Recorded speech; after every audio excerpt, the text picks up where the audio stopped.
श्री दुर्गाय नमः। अथ श्री दुर्गा सप्तशती प्रथमोध्याय। मेधा ऋषि राजा सुरत और समाधि को भगवती की महिमा बताते हुए मधुकैटभ वध का प्रसंग सुनाना। विनियोग। ओम प्रथम चरित्र से ब्रह्मा ऋषि महाकाली देवता गायत्री छंदः नंदा शक्ति रक्तदंतिका बीजम अग्निस्तुत मृगवेदा स्वरूपम श्री महाकाली प्रीत्यर्थे प्रथम चरित्र जपे विनियोग। हिंदी अर्थ।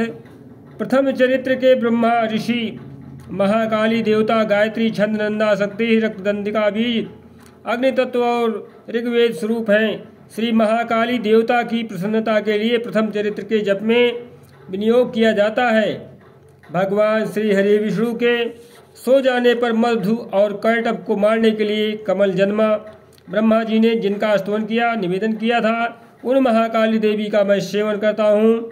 वह अपने 10 हाथों में खड़ग, चक्र, गदा, बाण, धनुष, परिध, शूल, भूषुंडी, मस्तक और संग धारण करती हैं। उनके 3 नेत्र हैं। वह समस्त अंगों में दिव्य विभूषणों से विभूषित हैं।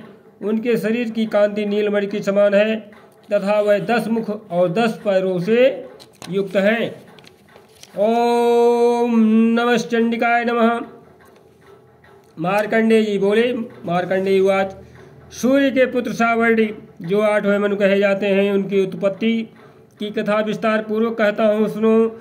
सूर्य कुमार महाभाग सावर्णी भगवती महामाया के अनुग्रह से जिस प्रकार मनवंतर के स्वामी हुए, वही प्रसंग सुनाता हूँ।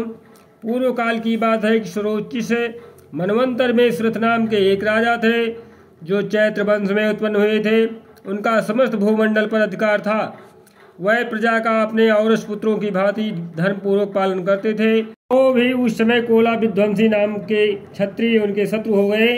राजा सुरथ की दंड नीति बड़ी प्रबल थी। उनका शत्रुओं के साथ संग्राम हुआ। यद्यप कोला विध्वंसी संख्या में कम थे, तो भी राजा सुरथ युद्ध में उनसे परास्त हो गए। तब वह युद्ध भूमि से अपने नगर को लौट आए और केवल अपने देश के राजा होकर के रहने लगे। समूची पृथ्वी से अब उनका अधिकार जाता रहा, किंतु वहाँ भी उन प्रबल शत्रुओं ने उस समय महाभाग राजा सुरथ पर आक्रमण कर दिया।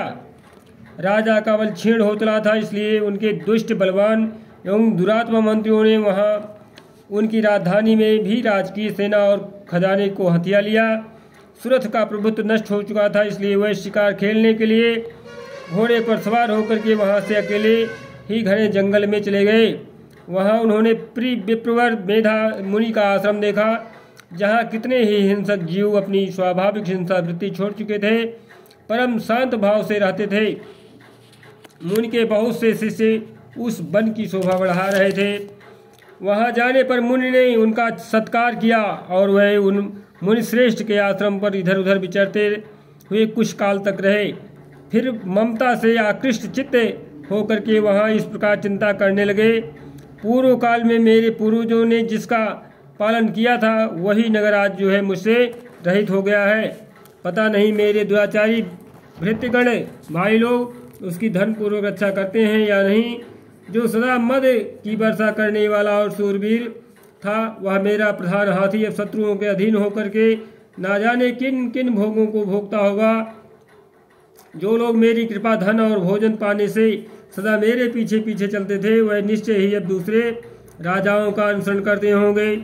उन अपव्ययी लोगों के द्वारा सदा खर्च होने रहने वाला धन नष्ट हो चुका होगा और प्रजा कष्ट सहती हुई होगी। इस प्रकार से मेरा वह खजाना खाली हो गया होगा। ये तथा और भी कई बातें राजा सुरथ निरंतर सोचते रहते थे। एक दिन उन्होंने वहाँ विप्रवर ब्राह्मण मेधा के आश्रम के निकट एक वैश्य को देखा और उससे पूछा, भाई तुम कौन हो? यहाँ तुम्हारे आने का क्या कारण है? तुम क्यों शोकग्रस्त और अनमने से दिखाई देते हो? राजा सुरथ का यह प्रेम पूर्वक कहा हुआ वचन सुनकर के वैश्य ने विनीत भाव से उन्हें प्रणाम करके कहा। वैश्य बोला, राजन मैं धनियों में कुल में उत्पन्न हुआ हूँ, अर्थात हे राजन, हे राजा, हम धनियों के कुल में उत्पन्न एक वैश्य हैं। मेरा नाम समाधि है। मेरे दुष्ट स्त्री पुत्रों ने धन के लोभ से मुझे घर से बाहर निकाल दिया है। मैं इस समय धन, स्त्री और पुत्रों से वंचित हो चुका हूँ। मेरे विश्वसनीय बंधुओं ने मेरा ही धन लेकर के मुझे दूर कर दिया है, इसलिए दुखी होकर मैं जंगल में चला आया हूँ। यहाँ रहकर मैं इस बात को नहीं जानता कि मेरे पुत्रों की, स्त्रियों की और स्वजनों की कुशल क्या है, कुशल हैं अथवा नहीं है। इस समय घर में वह कुशल से रहते हैं अथवा उन्हें कोई कष्ट है। वह मेरे पुत्र कैसे हैं, क्या वह सदाचारी हैं अथवा दुराचारी हो गए हैं। राजनुवाद, राजा ने पूछा, जिन लोभी स्त्री पुत्र आदि ने धन के कारण में अहंकार में आकर के तुम्हें घर से निकाल दिया, उनके प्रति तुम्हारे चित्त में इतना स्नेह का बंधन क्यों है। वैश्यवाद, वैश्य बोला, आप मेरे विषय में जैसी बात करते हैं वह सब ठीक है, किंतु क्या करूं, मेरा मन निष्ठुरता नहीं धारण करता है। जिन्होंने धन के लोभ से पकड़ करके पिता के प्रति स्नेह, पति के प्रति प्रेम तथा आत्मीय जन के प्रति अनुराग और तिलांजलि दी, मुझे घर से बाहर निकाल दिया गया। उन्हीं लोगों ने हमें बाहर कर दिया। उन्हीं के प्रति मेरे हृदय में इतना स्नेह क्यों हो रहा है। महामते गुणहीन बंधुओं के प्रति भी जो मेरा चित्त इस प्रकार प्रेम मग्न हो रहा है, यह क्या है। इस बात को मैं जानकर भी नहीं जान पाता हूँ। इसके लिए जो है मैं लंबी लंबी सांसें ले रहा हूँ और मेरा हृदय अत्यंत ही दुखित हो रहा है। उन लोगों में प्रेम का सर्वथा अभाव है, तो भी उनके प्रति जो मेरा मन निष्ठुर हो रहा है, इसके लिए मैं क्या करूं। मार्कंडेय उवाच, मार्कंडेय ऋषि जी कहते हैं, ब्राह्मण तदंतर राजाओं में श्रेष्ठ सुरथ और समाज नामक वैश्य ने दोनों ने एक साथ मेधा मुनि के सेवा में उपस्थित हुए और उनके साथ यथा योग्य न्याय अनुकूल विनय पूर्ण वार्ताओं करके बैठे। तत्पश्चात वैश्य और राजा ने कुछ वार्तालाप आरंभ किया। राजनुवाद, राजा ने कहा, भगवान, मैं आपसे एक बात पूछना चाहता हूँ, उसे बतलाइए। मेरा चित्त अपने अधीन न होने के कारण यह बात मेरे मन को बहुत दुखी पहुँचा रहा है। अर्थात जो मेरे राज्य में रहते थे वही मेरे हाथ से चले गए। मेरे भाई बंधु पुत्र सब के सब जो है कपट कर चुके थे और मुझको जंगल में निकाल दिए। उसमें और उसके संपूर्ण अंगों में मेरी ममता बनी हुई है। ऐसा क्या हो रहा है कि जो लोग हमें ठुकरा दिए उन्हीं के प्रति मेरी ममता बन रही है। तो मुनि ने कहा, मुनि श्रेष्ठ यह जानते हुए भी कि वह अब मेरा नहीं है, लेकिन अज्ञानी की भांति मुझे उसके लिए दुख होता है। यह क्या है। इधर वह वैश्य भी घर से अपमानित होकर आया है। इसके पुत्र, स्त्री और भृत्यों ने, भाई बंधुओं ने इसे छोड़ दिया है। स्वजनों ने भी इसका परित्याग कर दिया है, तो भी यह उनके प्रति अत्यंत हार्दिक स्नेह रखता है। इस प्रकार यह तथा मैं दोनों जो है बहुत ही दुखी हैं। जिसमें प्रत्यक्ष दोष देखा जा गया है, उस विषय के लिए भी हमारे मन में ममता जनित आकर्षण पैदा हो रहा है। महाभाग, हम दोनों समझदार हैं, तो भी हम में जो मोह पैदा हुआ है यह क्या है। विवेक शून्य पुरुष की भांति मुझ में और इसमें भी यह मूर्खता प्रत्यक्ष दिखाई देती है। ऋषि बोले, महाभाग, विषय मार्ग का ज्ञान सब जीवों को है, इसी प्रकार विषय भी सबके लिए अलग अलग है। कुछ प्राणी दिन में नहीं देख पाते हैं और दूसरे रात में नहीं देख पाते हैं, तथा कुछ जीव जो है ऐसे भी हैं जो दिन में और रात्रि में भी बराबर ही देखते हैं। यह ठीक है कि मनुष्य समझदार होता है, किंतु केवल वह ही ऐसे नहीं होते। पशु, पक्षी और मृग आदि सभी प्राणी समझदार होते हैं। मनुष्यों की समझ भी वैसी ही होती है जैसे उन मृग और पक्षियों की होती है, तथा जैसी मनुष्यों की होती है वैसे ही उन मृग, पक्षी आदि की भी होती है। अतः अन्य बातें भी प्रायः दोनों में समान ही होती हैं। समझ होने पर भी इन पक्षियों को तो देखो, ये स्वयं भूख से पीड़ित होते हुए भी मोहबस बच्चों की चोंच में कितने चाव से अन्न के दाने डाल रहे हैं। नरश्रेष्ठ, क्या तुम नहीं देखते कि ये मनुष्य समझदार होते हुए भी लोभवश अपने किए हुए उपकार का बदला पाने के लिए पुत्रों की अभिलाषा करते हैं। यद्यपि उन सब में समझ की कमी नहीं है, तथापि वह संसार की स्थिति, जन्म मरण की परंपरा बनाए रखने वाली भगवती महामाया के प्रभाव द्वारा ममता मय भंवर से युक्त हो करके मोह के सागर में गहरे गर्त में गिर गए हैं। इसलिए इसमें आश्चर्य नहीं करना चाहिए। जगदीश्वर भगवान विष्णु की योग निद्रा रूपा जो भगवती महामाया हैं उन्हीं से यह जगत मोहित हो रहा है। वह भगवती महामाया देवी ज्ञानियों के भी चित्त को बलपूर्वक खींच करके मोह में डाल देती हैं। वह ही संपूर्ण चराचर जगत की सृष्टि करती हैं तथा वह ही प्रसन्न होने पर जो है माला माल कर देती हैं, मनुष्यों की मुक्ति के लिए वरदान दे देती हैं। वह ही पराविद्या, संसार बंधन और मोक्ष की हेतुभूता सनातनी देवी तथा संपूर्ण ईश्वर की अधिष्ठात्री अधीश्वरी है। राजनुवाद, राजा ने पूछा, भगवान जिन्हें आप महामाया कहते हैं वह देवी कौन है? ब्राह्मण उनका आविर्भाव कैसे हुआ तथा उनके चरित्र कौन कौन हैं? ब्रह्मा वेताओं में श्रेष्ठ महर्षि, उन देवी का जैसा प्रभाव हो, जैसा स्वरूप हो और जिस प्रकार प्रादुर्भाव हुआ हो, वह सब कथा आपके मुख से सुनना चाहता हूँ। ऋषि बोले, राजन वास्तव में तो वह देवी नित्य स्वरूपा ही है। संपूर्ण जगत उन्हीं में व्याप्त है, उन्हीं का रूप है तथा उन्होंने समस्त विश्व को व्याप्त कर रखा है। तथापि उनका प्राकट्य अनेक प्रकार से होता है। वह मुझसे सुनो, यद्यपि वह नित्य और जन्मा है तथापि जब देवताओं का कार्य सिद्ध करने के लिए प्रकट होती हैं उस समय लोक में उत्पन्न हुई कहलाती हैं।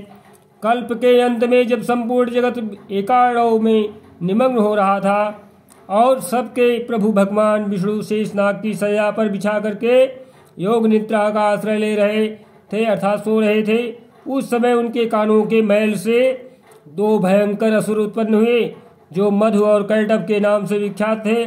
वह दोनों ब्रह्मा जी का वध करने के लिए तैयार हो गए। भगवान विष्णु के नाभ कमल में विराजमान प्रजापति ब्रह्मा जी ने जब उन दोनों भयंकर असुरों को अपने पास आया और भगवान को सोया हुआ देखा, तब एकाग्रचित होकर के उन्होंने भगवान विष्णु को जगाने के लिए उनके नेत्रों में निवास करने वाली योग निद्रा का आस्तवन आरंभ किया, जो इस विश्व की अधीश्वरी, जगत को धारण करने वाली, संसार का पालन और संहार करने वाली तथा तेज स्वरूप भगवान विष्णु की अनुपम शक्ति हैं। उन्हीं भगवती निद्रा देवी की भगवान ब्रह्मा स्तुति करने लगे। उसी समय जो है ब्रह्मा जी ने कहा कि हे देवी, तुम ही स्वाहा हो और तुम ही सुधा हो और तुम्हारे वसटकार हैं, स्वरूप हैं, तुम्हारे ही स्वरूप हैं, तुम ही जीवनदायिनी हो, सुधा हो, नित्य अक्षर हो, प्रणव हो, आकर, उकार, मकार, इन तीन मात्राओं में रूप में तुम ही स्थित हो तथा इन तीन मात्राओं के अतिरिक्त जो बिंदु रूपा नित्य अर्धमात्रा है जिसका विश्व स्वरूप से जो है चरण नहीं किया जा सकता है, वह भी तुम ही हो। देवी तुम ही संध्या, सावित्री तथा परमजननी हो। देवी तुम ही इस विश्व ब्रह्मांड को धारण करती हो। तुमसे ही इस जगत की सृष्टि होती है, तुम ही से इसका पालन होता है और सदा तुम ही कल्प के अंत में सबको अपना ग्रास बना लेती हो। जगन्मयी जगत देवी माता, इस जगत की उत्पत्ति के समय तुम सृष्टि रूपा हो, पालन काल में स्थित रूपा हो तथा कल्पांत के समय संहार रूप धारण करने वाली हो। तुम ही महाविद्या, महामाया, महामेधा, महास्मृति, महामोह रूपा महादेवी और महासुरी हो। तुम ही तीनों गुणों को उत्पन्न करने वाली सबकी प्रकृति हो। भयंकर काल रात्रि, महारात्रि और मोह रात्रि भी तुम ही हो। तुम ही श्री, तुम ही ईश्वरी हो। तुम ही ह्रीं और तुम ही बोध स्वरूपा बुद्धि हो। लज्जा, पुष्टि, तुष्टि, शांति और क्षमा भी तुम ही हो। तुम खड़ग धारणी, शूल धारणी, घोर रूपा तथा गदा, चक्र, शंख और धनुष धारण करने वाली हो। बाण, भुसुंडी और परिधि ये भी तुम्हारे अस्त्र हैं। तुम सौम्य और सौम्यतर हो। इतना ही नहीं, जितने भी सौम्य एवं सुंदर पदार्थ हैं उन सब की अपेक्षा तुम अत्यधिक सुंदरी हो। पर और अपर सबसे परे रहने वाली परमेश्वरी तुम ही हो। सर्वस्वरूपे देवी, कहीं भी सत असत रूप जो कुछ वस्तुएं हैं और उन सब की जो शक्तियां हैं वह तुम ही हो। ऐसी अवस्था में तुम्हारी स्तुति निवेदन क्या हो सकती है? जो इस जगत की सृष्टि, पालना और संहार करते हैं उन भगवान को भी जब तुमने निद्रा के अधीन कर दिया तब तुम्हारी स्तुति करने में कौन यहाँ समर्थ हो सकता है? मुझको भगवान शंकर को तथा भगवान विष्णु को भी तुमने ही शरीर धारण कराया है, अतः तुम्हारी स्तुति करने की शक्ति किसमें है? हे देवी, तुम तो अपने इन उदार प्रभावों में से ही प्रशंसित हो। ये जो दोनों दुर्धर्ष असुर मद और कैटभ हैं, इनको मोह में डाल दो और जगदीश्वर भगवान विष्णु को शीघ्र ही जगा दो माता। साथ ही इनके भीतर इन दोनों महान असुरों को मार डालने की बुद्धि उत्पन्न कर दीजिए। ऋषि कहते हैं, राजन, जब ब्रह्मा जी ने मधु और कैटभ को मारने के उद्देश्य से भगवान विष्णु को जगाने के लिए तमोगुणी की अधिष्ठात्री देवी योग निद्रा की इस प्रकार स्तुति की, तब वह भगवान के नेत्र, मुख, नासिका, बाहु, हृदय और बच्छा स्थल से निकल करके अव्यक्त जन्मा ब्रह्मा जी की दृष्टि के समक्ष खड़ी हो गई। योग निद्रा से मुक्त होने पर जगत के स्वामी भगवान जनार्दन उस एकाड़व के जल में शेषनाग की सैया पर जाग उठे। फिर उन्होंने उन दोनों असुरों को देखा। वह दुरात्मा मधु और कैटभ अत्यंत बलवान और तथा पराक्रमी थे और क्रोध से लाल आंखें किए ब्रह्मा जी को खा जाने के लिए उद्योग कर रहे थे। तब भगवान श्री हरि नारायण उठ करके उन दोनों को के साथ 5000 वर्षों तक केवल महायुद्ध, बाहु युद्ध किया, हाथापाई किया। वह दोनों भी अत्यंत बलवान थे, बल के कारण मत हो रहे थे। इधर महामाया ने भी उन्हें मोह में डाल रखा था, इसलिए वह भगवान विष्णु से कहने लगे, हम तुम्हारी वीरता से संतुष्ट हैं, तुम हम लोगों से कोई वरदान मांग लो। श्री हरि नारायण श्री भगवान बोले, यदि तुम दोनों दैत्य मुझ पर प्रसन्न हो तो अब तुम मेरे हाथ से मारे जाओ। बस इतना सा ही मैंने वर मांगा है, यहाँ दूसरे वर से किसी का क्या प्रयोजन होगा। ऋषि कहते हैं, इस प्रकार धोखे में आ जाने पर जब उन्होंने संपूर्ण जगत के जल थल की तरफ देखा, तब कमल नयन भगवान से कहा, जहाँ पृथ्वी जल में डूबी हुई ना हो, जहाँ सूखा स्थान हो, वहीं हमारा वध करो। ऋषि कहते हैं, तब भगवान श्री हरि नारायण ने तथास्तु कह करके शंख चक्र और गदा धारण करने वाले भगवान ने उन दोनों के मस्तक अपनी जंघा पर रख करके चक्र से काट डाले। इस प्रकार ये देवी महामाया ब्रह्मा जी की स्तुति करने पर स्वयं प्रकट हुई थी। अब इन्हें तुमसे उनके प्रभाव का वर्णन करता हूँ, सुनो। श्री मार्कंडेय पुराण में सर्वाणिक मनवंतर की कथा अंतर्गत देवी महात्म्य में मधु कैटभ वध नामक पहला अध्याय पूरा हुआ। बोली जय शेरावाली माता की।